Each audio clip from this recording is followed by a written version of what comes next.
What's up, y'all? It's Truth Tiger, and whatever happened to love and kindness? That's what I'm going to talk about today. It seems like in our world and in this society, we have completely forgotten to love one another, to be kind to one another, to do things from an area of love, to have love in our heart, and just to be nice to each other, to be kind to each other, to be understanding to each other, to be empathetic of each other, and to try to help each other out. And the world's just not about that. The world just doesn't do that. Nobody's being taught love and kindness anywhere. The schools don't teach it. The religions don't teach it. Higher education doesn't teach it. The medical system doesn't teach it. The military doesn't teach it. Global government doesn't teach it. The UN doesn't teach it. The corporations don't teach it. They don't. You could look at any institution or anywhere in the system, and they don't teach love and kindness. Even these charities do not teach love and kindness, because these charities are just about, for the most part, someone has a lot of money and they want tax write-offs, or they want to use that charity to make their personal influence upon the world and to throw money at things they personally agree with and call it charity, when it's not. It's just someone trying to control the world through kind of sneaky means and stuff. But in terms of the actual principle, love your fellow, I can't remember the last time I've ever heard love my fellow be taught in a church or anything like that. Love your fellow, love your neighbor, whatever. Who's really teaching that and talking about that? I mean, I've been in a church where they talked about that, but they kind of waffled around it very awkwardly, and I mean, Jesus always said love your fellow. That's what he taught. That was his number one. That was his gold standard. And I follow Jesus Christ. He's my hero. He's my teacher. He's my guide. He's who I want to be like. But it's ironic that a lot of these churches don't really teach that, and people definitely don't live by that principle and abide by that principle. But when people ask Jesus, when they asked him what are the most important things, he said, love your fellow and love God. And then he goes on to say, how can you love God if you don't love your fellow? So in other words, you have to love your fellow first, and you have to be kind to others first, and you have to have a loving heart. You're not going to be able to be kind to another person if you don't have a loving heart. And society and our culture does not teach us to have loving hearts. It teaches us to be greedy, materialistic. It teaches us to have false morality. Yeah, right when I say false morality, some stupid thing goes off on my car.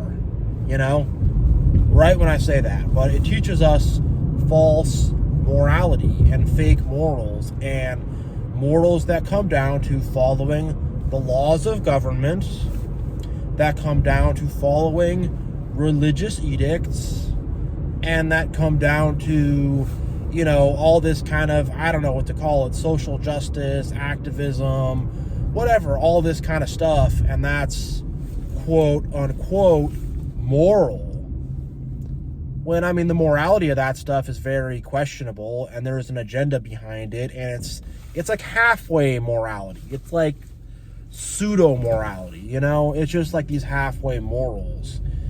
And at the end of the day, it's not even about being a good person. All that stuff's just about conformity. It's about conformity and being like other people.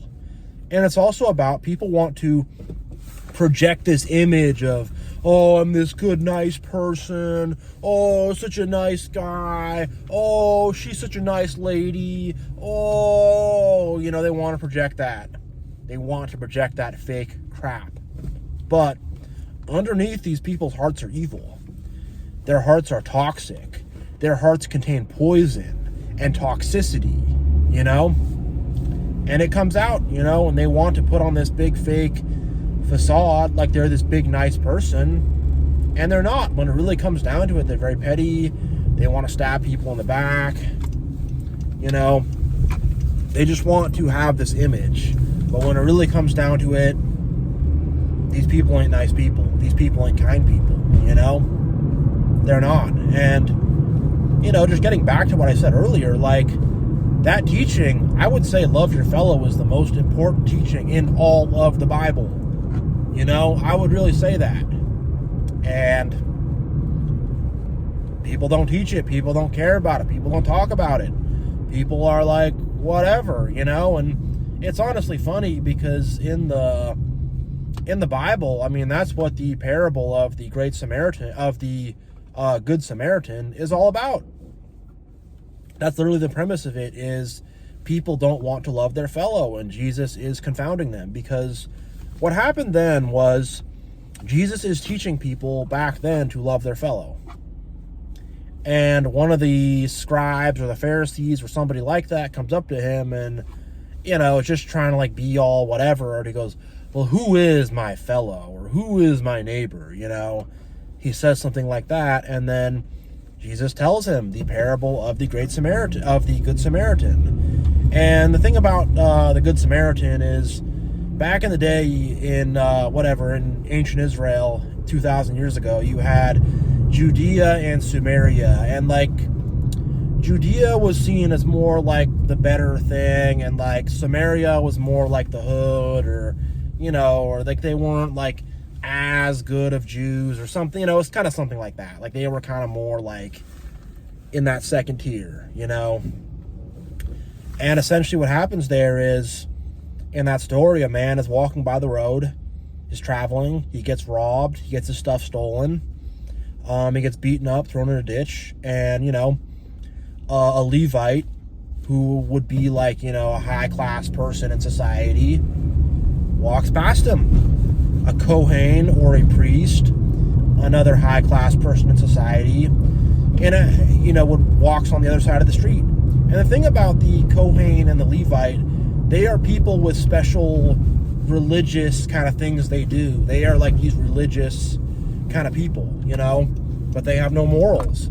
So when they see this person who clearly is in need of help, they just walk on the other side of the street and they look past him.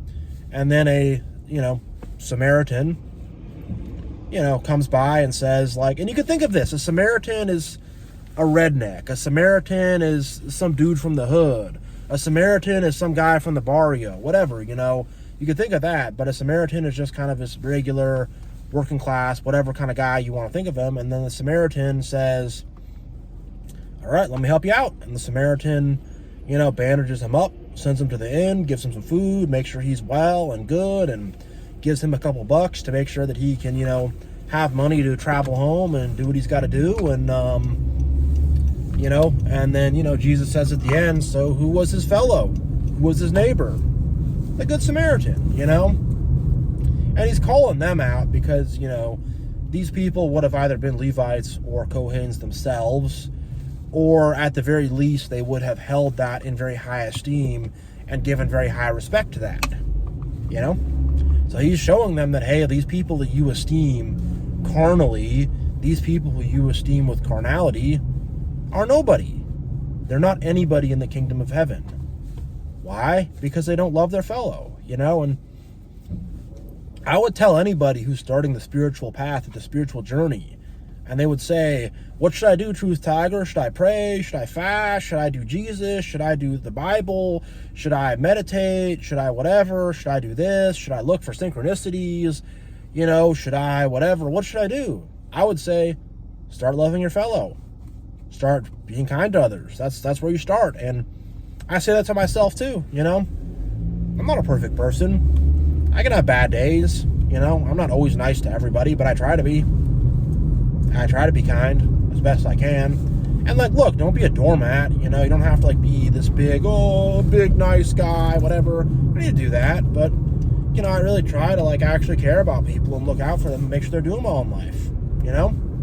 I really do. I genuinely do.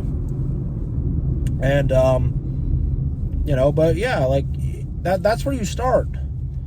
You're not going to get anywhere spiritually. You're not going to get anywhere in the way of God by doing that, because look, like, God knows what's going on. God sees all of us. God knows everything. And, in the mind of God, in the heart of God, really, is like, God's going to give credit to the people who are kind to their fellow, who are nice to others, God really is. Let's say you have some atheist guy who doesn't believe in God or whatever, but is actually, like, nice to those around him and tries to help those around him. And then you have someone who's super religious and believes in God and beats their chest but treats others like crap. Who's getting into heaven first? Or who's getting into heaven at all? The first guy, the atheist guy who is actually nice to people, versus the religious guy who treats others like crap. And it's the truth. It's 100% the truth. And look, like, God is fair. God knows what's most important. God knows what the highest priorities are. And God sees that. And that's why God loved David so much. That's why God loved King David so much, is because King David loved his fellow. King David didn't want to hurt anybody. There's a part where King David is in the cave, and I forget who it is, but, some people are coming to try to find him. And he's kind of like, David is a very good soldier. He's a very, kind of clever warrior. He's hiding in there.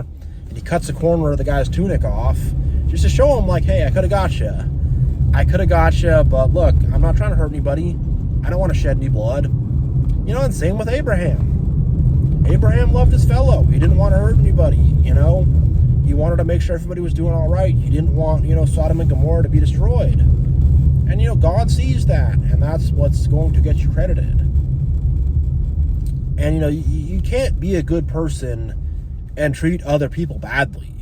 You can't be a good person and treat other people like crap. You just can't, And if you want any kind of elevation or any kind of anything, if you want any real enlightenment, it needs love, Like, how is your mind going to be enlightened by a heart that is dark? It's not going to. It's not going to happen. That light within your heart, that light of love and kindness, is going to illuminate. And that illumination will go up and will light up your mind. And then you will, have enlightenment. And you will have spiritual power. And you will have, whatever, you'll have a powerful mind. Your mind will be fully activated. But if your heart is dark, your mind is going to go dark too. And so is the rest of your soul and your spirit. It is, It is. So I would say the first thing to start with is being nice to other people, being kind to others, and, and like, the state of the world we're in right now is just, people don't care about other people around them. People do not give a rat's behind about the guy next to them or the girl next to them. People don't care about other people. People are so selfish and so egotistical and so wrapped up in themselves. And people are so scared and anxious and are like, I have to, only me and my family. I don't have time or energy or anything for anybody else. I should tighten up around myself and, not do anything for anybody else, And that's how people are. Me and mine. Screw everybody else, I'll shove them out of the way, That's how it is with people, really, when it comes down to it. And people put on a facade and they act all fake nice, but when it really comes down to it, when the rubber really meets the road, that's how people are. That's how people are in these times, especially. People have become exceedingly selfish. And, I talk about community being dead and, a loneliness crisis and other stuff in my other videos, and this is part of why. Same with narcissists. Narcissists hate their fellow, And it's what's underpinning a big part of the problems we're going through right now in the world is people just are not willing to treat others with love and kindness. They want to be selfish. They want to put others down. They want to be jealous of other people. They do. They do. They don't want to help others, They don't want to give others a hand. And, people are so untrustworthy these days, and people are such backstabbers, and the whole environment, just the pool's been peed in, so it's like you can't trust anybody. And it's to where you don't even want to be nice to people because they're just going to stab you in the back. And I've had that happen where I was nice to people and I paid the price for it. And you want to be careful to, only give your love and kindness to people who are deserving of it. You don't want to have these thieves steal your light. You don't. But, if everybody was just nicer to each other, if there was just more love and kindness in this world, we would have heaven on earth. We would literally have heaven on earth, And if people in times past, treated each other with love and kindness, if they did, Jesus would not have had to have gotten on the cross. But because people were cruel to each other and were evil and were mean, he had to die for our sins. And, that's just the truth of it.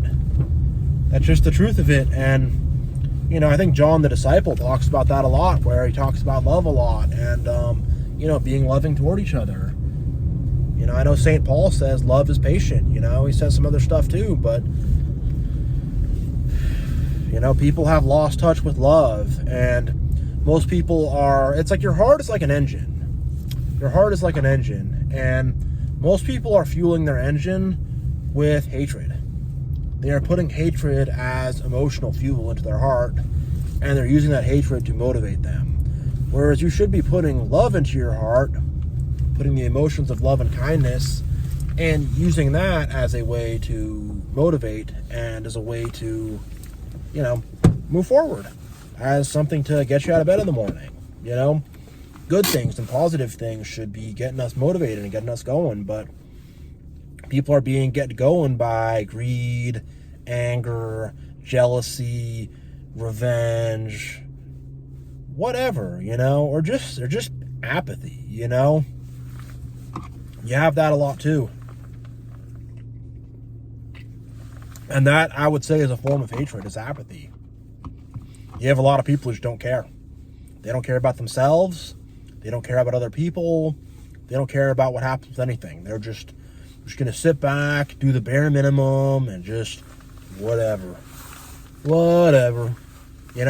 And people like that, atrocious things could be happening.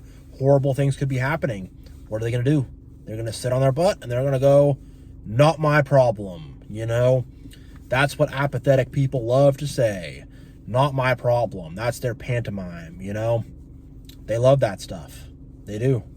And, we need real love back in our hearts. We need real love back in this world. We need so much more kind, loving people on this earth, because kind, loving people teach love and kindness to their kids. Kind, loving people spread love and kindness to those around them. But instead, we are inundated. We are inundated. We are flooded. We are overrun with hateful people, with apathetic people, with angry people, with passive-aggressive people, with fake people, with dishonest people, with manipulative people. And it all goes back to the hate they have in their hearts. It all goes back to that darkness in their heart, that evil in their heart. It does. It really does. And, we as chosen ones, we as, the elect of God, we as, I just like to say, true people of the Spirit of God. That's what I like to say. But, us who are different, that is a big part of what makes us different, is the love in our hearts. That's a huge part of it, because we're not hateful and petty and, we're not, manipulative and weird like these other people. So, yeah, we need more love. We need more kindness. It's where it all begins. It's so powerful. It's so important, and it's the root of all goodness. So, yeah. I'm going to end this video, but God bless you all. I love you all. Love and kindness for all y'all, and even the haters. I got love for the haters still, Yeah, I'm out.